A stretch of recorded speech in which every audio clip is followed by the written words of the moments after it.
اللہ ابھی مسلمان اس لائق نہیں بنا، اگر مسجد کمیٹی کے پیسے کو ایمانداری سے نہیں رکھ سکتا، وقف بورڈ جو یتیموں کی امانت ہے اگر اس کی زمین پر یہ قبضہ کر سکتا ہے تو ایسی قوم کو اس ملک کی حکومت نہیں دی جا سکتی۔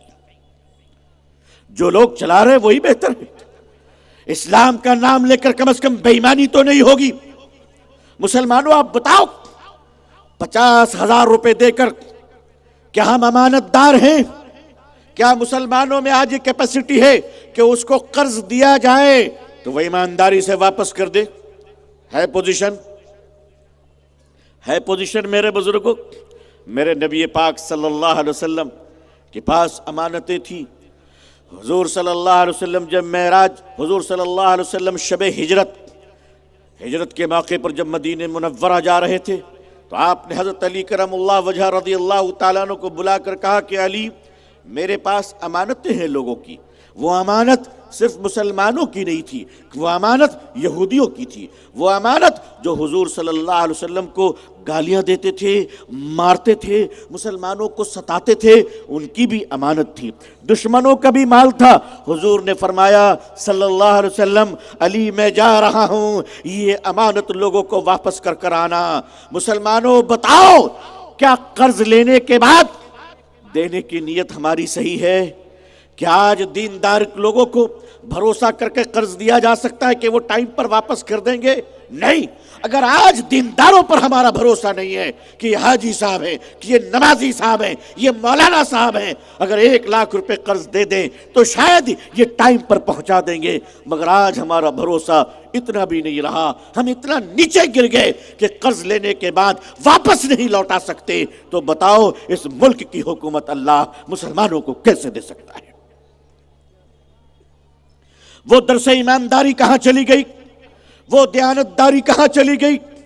میری قوم کے لوگوں، اگر بھارت میں عزت چاہتے ہو، اگر بھارت میں شان چاہتے ہو، اگر بھارت میں بلندی چاہتے ہو، اگر بھارت میں سمان چاہتے ہو تو آؤ آج سے صرف مالدار بننے کی فکر نہیں بلکہ ایماندار بننے کی کوشش کریں انشاءاللہ۔ اگر آپ چاہتے ہیں کہ آپ کے بیٹے اور بیٹیوں کی ایمان سلامت رہے انشاءاللہ تو آج سے یہ طے کیجئے، نفع ہو یا نقصان جھوٹ نہیں بولیں گے انشاءاللہ، سچ بولیں گے، سچ بولنے کی عادت ڈال لو۔ میرے بزرگوں، اس ملک کی ضرورت بن جاؤ آپ، اگر آپ بوجھ بنو گے تو اتار دیے جاؤ گے، ضرورت بنو گے تو دل سے لگائے جاؤ گے۔ ایک باپ اپنے بچے کو گود میں لیے رہتا ہے، 1 گھنٹے کے بعد ہاتھ درد کرتا ہے تو اپنے بچے کو اتار دیتا ہے۔ کیوں؟ اس لیے کہ اپنا بچہ بھی اگر بوجھ بن جائے تو لوگ اتار دیتے ہیں۔ مسلمانوں، اس دیش پر بوجھ مت بنو۔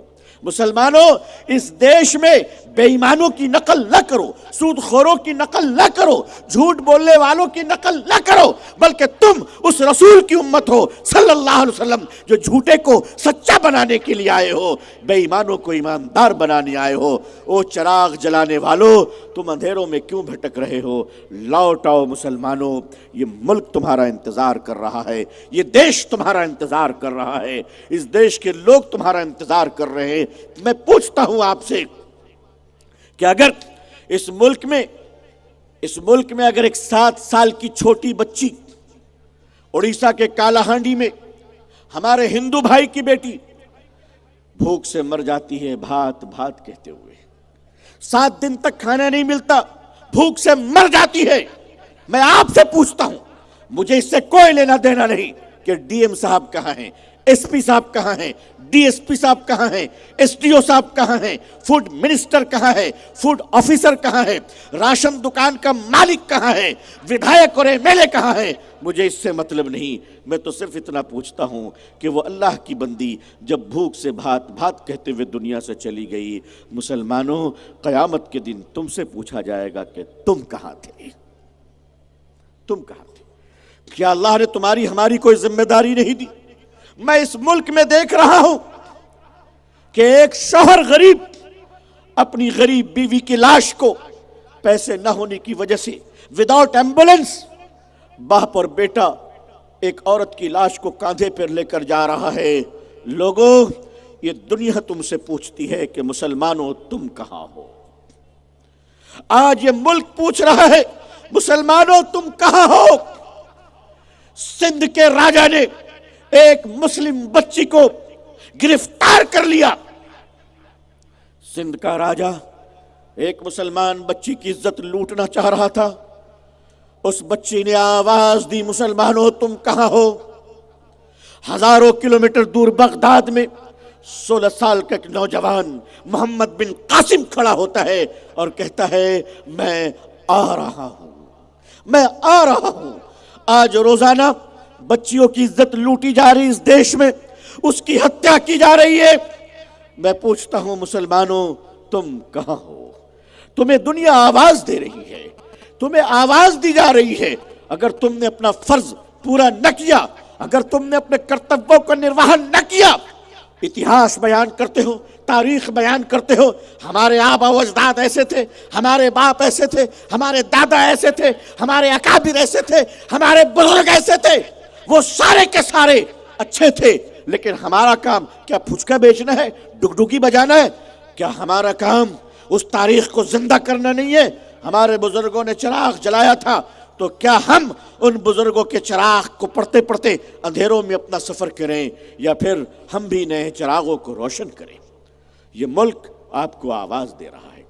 جھوٹ بولنے والی قوم آپ سے سچ بولنا سیکھنا چاہتی ہے۔ مسلمانوں بتاؤ، کیا اس دیش کو تم سچ بولنا سکھاؤ گے؟ انشاءاللہ سکھائیں گے انشاءاللہ۔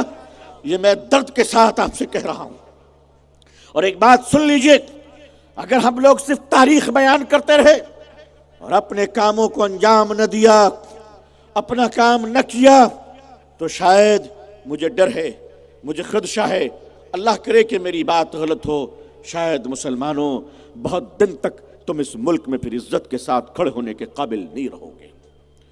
اگر تم نے اپنے حالات کو، اپنے بیہیویئر کو، اپنے کریکٹر کو، اپنے معاملات کو، لین دین کو، زبان کو درست نہ کیا، اللہ نہ کرے مجھے ڈر ہے کہ مسجد اور مدرسوں کے ساتھ تم مٹا دیے جاؤ گے۔ میں ایک بہت چھوٹا سا طالب علم ہوں، اس پہ ان کی تاریخ پڑھی ہے۔